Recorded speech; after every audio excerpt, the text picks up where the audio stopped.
यह लघु सरिता का बहता जल। लघु का अर्थ होता है छोटा, सरिता का अर्थ नदी। तो यह छोटी सी नदी का बहता हुआ जल है। और यह जल कैसा है उसको देखो, कितना शीतल कितना निर्मल। शीतल का अर्थ होता है ठंडा, निर्मल का अर्थ होता है स्वच्छ साफ सुथरा, मल का अर्थ होता है गंदगी, निर्मल का अर्थ होगा कि गंदगी से रहित, जिसमें गंदगी ना हो। ठीक है। यह जल आता कैसे है? हिमगिर के हिम से निकल निकल, यह विमल दूध सा हिम का जल। हिमगिर यानी हिम का अर्थ होता है बर्फ, गिर का मतलब पहाड़। तो बर्फ के पहाड़ के हिम से यानी बर्फ के पहाड़ पे जो बर्फ होती है उसके पिघलने पर यह जल निकलता है। और यह जल कैसा है? यह विमल दूध सा हिम का जल। यह कैसा है? दूध सब लोगों ने देखा है ना, दूध बहुत साफ होता है, एकदम सफ़ेद। तो जब बर्फ से जल निकलता है तो वह एकदम शुद्ध होता है, एकदम स्वच्छ ना, मल रहित। विमल का भी अर्थ वही है, यानी एकदम साफ सुथरा। ठीक। फिर वह जब जल आता है, ढेर सारा जल हो जाता है, तो उसकी आवाज़ कैसी होती है? कर कर निनाद कल कल छल छल, तन का चंचल मन का विह्वल। जब जल आता है तो वह कलकल और छल छल की आवाज़ करता है।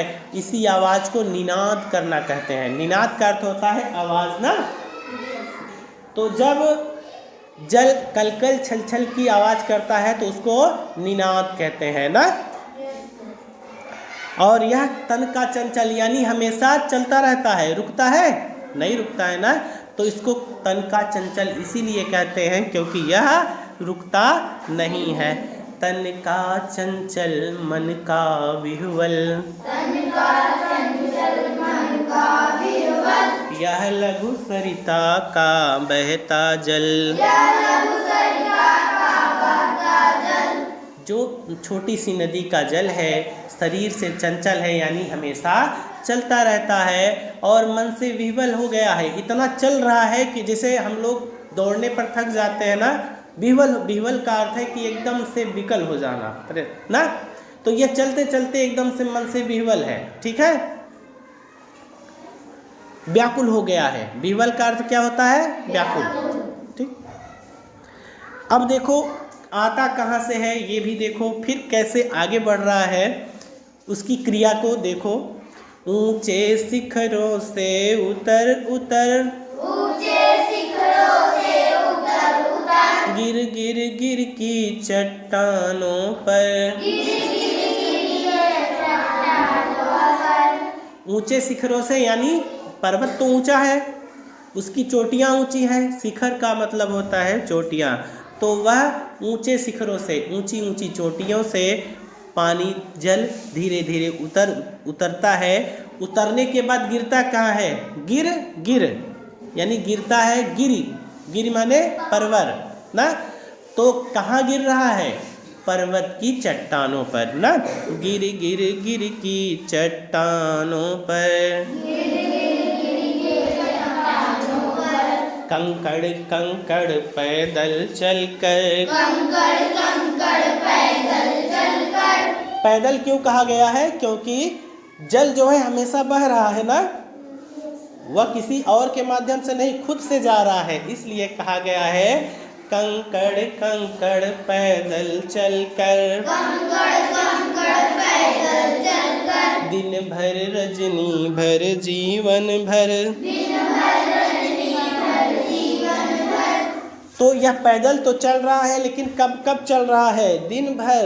रजनी माने रात भर, जीवन भर मतलब पूरे जीवन भर। यह जल हमेशा चल रहा है।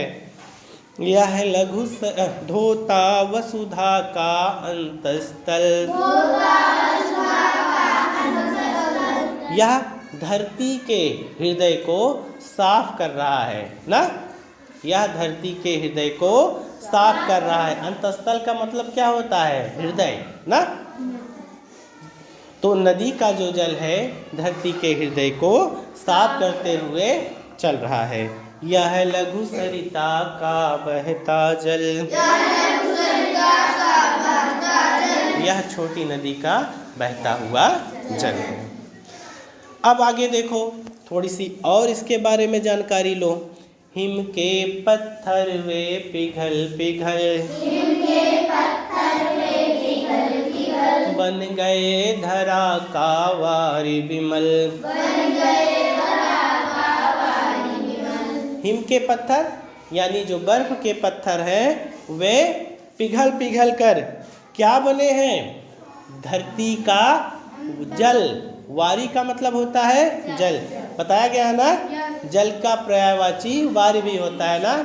बन गए धरा का वारी विमल।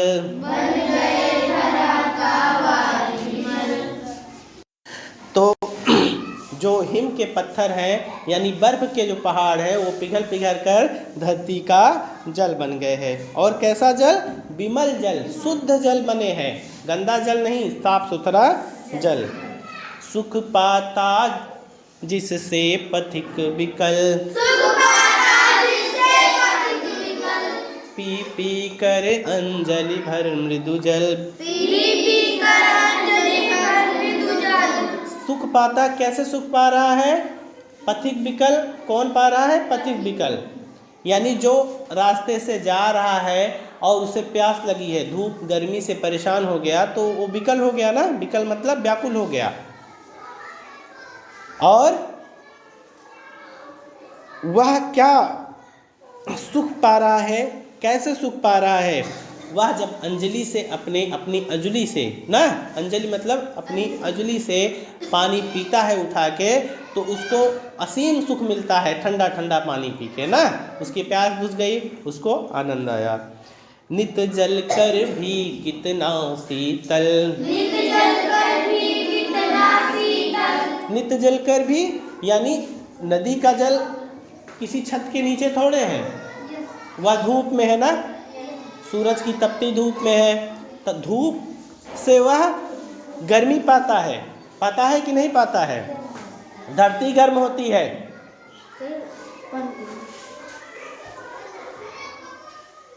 धरती की गर्मी पाता है, लेकिन वह फिर भी शीतल है कि नहीं? यह लघु सरिता का बहता जल, कितना कोमल कितना वत्सल, रे जननी का वह अंतस्थल,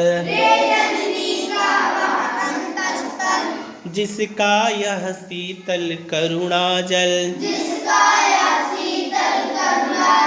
बहता रहता युग युग अविरल। अब यह जल कहाँ पे बह रहा है? धरती के हृदय में ना। तो उसी पर कहा गया है कि कितना कोमल कितना वत्सल, धरती माता का हृदय कितना कोमल है, कितना पुत्रवत स्नेह देने वाला है। माँ ही अपने बच्चे को स्नेह देती है ना। तो पुत्र का स्नेह वत्सलता बोला जाता है। जिसका यह शीतल करुणा जल, यानी उस धरती माँ का हृदय कितना कोमल और कितना स्नेह देने वाला है, जिसका यह शीतल करुणा से युक्त जल है। करुणा से युक्त क्यों है? क्योंकि यह लोगों की प्यास बुझाता है। ठीक है। बहता रहता युग युग अविरल, और यह जल युगों युगों तक यानी कई सालों से बह रहा है और कई सालों तक बहता रहेगा। गंगा यमुना सरयू निर्मल। गंगा यमुना और सरयू ये निर्मल नदियाँ जो हैं बह रही हैं। ठीक, ये नदियाँ कहाँ बह रही हैं? धरती के हृदय में बह रही हैं। यह लघु सरिता का बहता जल। यह छोटी सी नदी का बहता हुआ जल है। बहुत अच्छा।